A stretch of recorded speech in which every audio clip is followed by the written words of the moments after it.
और चलते चलते गुज़िश्ता 3-4 दिन पहले जो कुछ हुआ हरियाणा में, मेवात में, आप लोग अगर वहाँ के वीडियो देखेंगे, हालात देखेंगे, तो मैं 2-3 दिन से सोशल मीडिया पर वहाँ के जो मुसलमान और हिंदू भाई जो रहते हैं आपस में हज़ारों साल से इकट्ठे, अगर उनकी वीडियो सुनते हैं तो पता लगता है कि मुकामी लोगों में तो कोई आपस में नाराज़गी ही नहीं है। और अगर सोशल मीडिया वालों को देख लेंगे या आजकल जो बड़े बड़े मीडिया घराने उनमें से कुछ को देख लेंगे, तो पहले रवाज होता था कि कई बार 2 लोग आपस में नाराज़ होते थे तो तीसरा सुलह कराने आता था। आजकल इन्होंने रवाज बदल लिया कि अगर 2 लोग नाराज़ हों तो तीसरा नमक छिड़कने के लिए आता है। तो अपने आप को उन लोगों में कभी शामिल नहीं करना जो नमक छिड़कना चाहते हैं। इस्लाम ने अमन का पैगाम दिया, मोहब्बतों का पैगाम दिया है, भाईचारे का पैगाम दिया है। नफरत के लिए कोई जगह नहीं है। हमारे माशरे में नफरत के लिए कोई जगह है ही नहीं।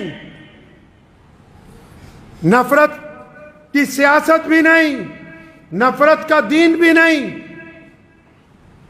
इसलिए जो लोग सोशल मीडिया का इस्तेमाल करते हैं वो इस बात को ज़हन नशीन कर लें, कोई जितना मर्जी नफरत की बातें करता रहे, ये हमारा काम नहीं है कि हम नफरत फैलाएं। हमें प्यारे रसूल सल्लल्लाहु अलैहि वसल्लम ने एक मजबूत माशरा अता किया है जिसमें नफरत के लिए कोई जगह नहीं है। अब आप आ जाइए हालात के ऊपर, जो कुछ हुआ। अगर वहां के मुकामी लोगों से पूछेंगे क्या हुआ, तो वो कहते हैं जी हमें नहीं पता किसने किया। दूसरे पक्ष से पूछोगे क्या हुआ, वो कहते हैं हमें नहीं पता, दूसरों ने किया है। अगर दोनों से एक बात पूछें कि कसूरवार कौन है, कसूरवार कौन है, तो दोनों लोग एक ही बात कहते हैं कि जी सरकार की बड़ी नाकामी है। सरकार की नाकामी पे एक बात याद आ गई, बड़ी तारीखी बात आपको आज याद दिला दूं। जब भारत की जंग आज़ादी का दौर चल रहा था आखिरी, तो सर मिस्टर वेवल, मलका एलिज़ाबेथ के एक वज़ीर थे, वो भारत आए। तो मिस्टर वेवल ने भारत के अलग अलग स्वतंत्रता सेनानियों से, जो चोटी के लोग थे, उनसे मुलाकातें शुरू की, ये जानने के लिए कि लोग कैसी आज़ादी चाहते हैं, क्या क्या चाहते हैं। अंग्रेज़ क्योंकि शातिर था। मेरे दादा जो भारत की जंग आज़ादी के उन उंगलियों पे गिने जाने वाले लोगों में से हैं जिन्होंने अपनी सारी ज़िंदगी इस देश को आज़ाद कराने के लिए लगाई, रईसुल अहरार मौलाना हबीबुर रहमान लुधियानवी रहमतुल्लाह अलैह। विंडसर पैलेस में जब मौलाना हबीबुर रहमान लुधियानवी को बुलाया मिस्टर वेवल ने, अलग अलग लोगों से अलग अलग मीटिंगें तय थी। तो अंग्रेज क्योंकि शातिर होता है ना, उसने एक बात कही, कहने लगा अच्छा मौलाना हम छोड़ने वाले हैं, इस देश को आजाद करने वाले हैं, आप ये तो बताओ कि जो सरकार बनानी है यहां, जो निजाम बनाना है, तो सरकार का धर्म कौन सा होगा, सरकार का मजहब क्या होगा। क्योंकि अंग्रेज ये समझता था ये जो नीति है लोगों को आपस में लड़ाने की, ये इस मिट्टी में ये बीज अंग्रेज ने बोया। अंग्रेज ये समझता था कि भारत का इतना बड़ा मौलवी है, लाखों लोग इसके पीछे चलते हैं, तो मैं इनसे ही पूछूं कि जब आजाद हो जाएगा देश तो सरकारी धर्म क्या होगा। और अंग्रेज ये समझता था क्योंकि मौलाना तो मुसलमान है, तो ये कहेंगे कि भाई सरकारी धर्म तो इस्लाम होना चाहिए। फिर जब दूसरे आएंगे उनसे पूछूंगा, वो कहेंगे नहीं इनका नहीं हमारा होना चाहिए।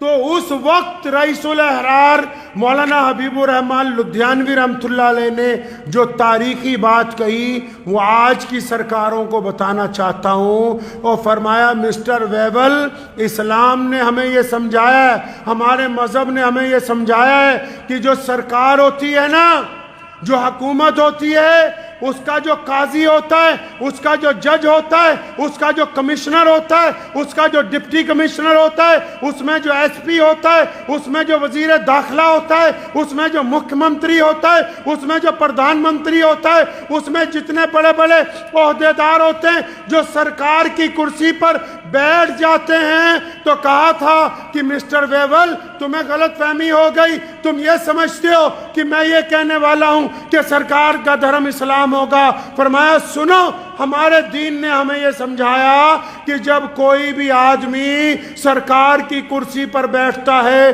तो उसका मजहब इंसाफ होता है, उसका मजहब अदल होता है, वो लोगों के साथ बराबरी करता है, उस वक्त वो किसी एक मजहब को चाहने वाला नहीं होता। आज भी अगर हम ये चाहते हैं कि अमन कायम रहे, मोहब्बतें कायम रहें, तो हमेशा याद रखिए नफ़रत फैलाने वाले लोग कम होते हैं, लेकिन मोहब्बत वाले क्योंकि चुप रहते हैं, एक दूसरे से प्यार का इजहार नहीं करते, इसलिए आपको दूर से नफ़रत फैलाने वाले ही नज़र आते हैं। आप जाइए, मैंने पिछले 2-3 दिनों में जो तजर्बा सोशल मीडिया पर जो वीडियोस आई उनसे नोट किया कि जिस जगह के हालात बदतरीन हुए, वहाँ के जो मुसलमान और हिंदू भाई हैं वो तो आज भी कंधे से कंधा लगा के खड़े हैं। सरकार को कहना चाहता हूं कि नाकामी किसी की नहीं होती, नाकामी हुकूमत की हुआ करती है। और ये जो सबक दिया स्वतंत्रता सेनानियों ने कि जो सरकार है, सरकार का धर्म लोगों के लिए बराबरी के साथ अमन को कायम करना, शांति को कायम करना, उनके लिए अच्छी सहूलतें रखना, अगर हम बराबरी को कायम रखेंगे तो फिर कोई भी आदमी गुस्ताखी नहीं करेगा।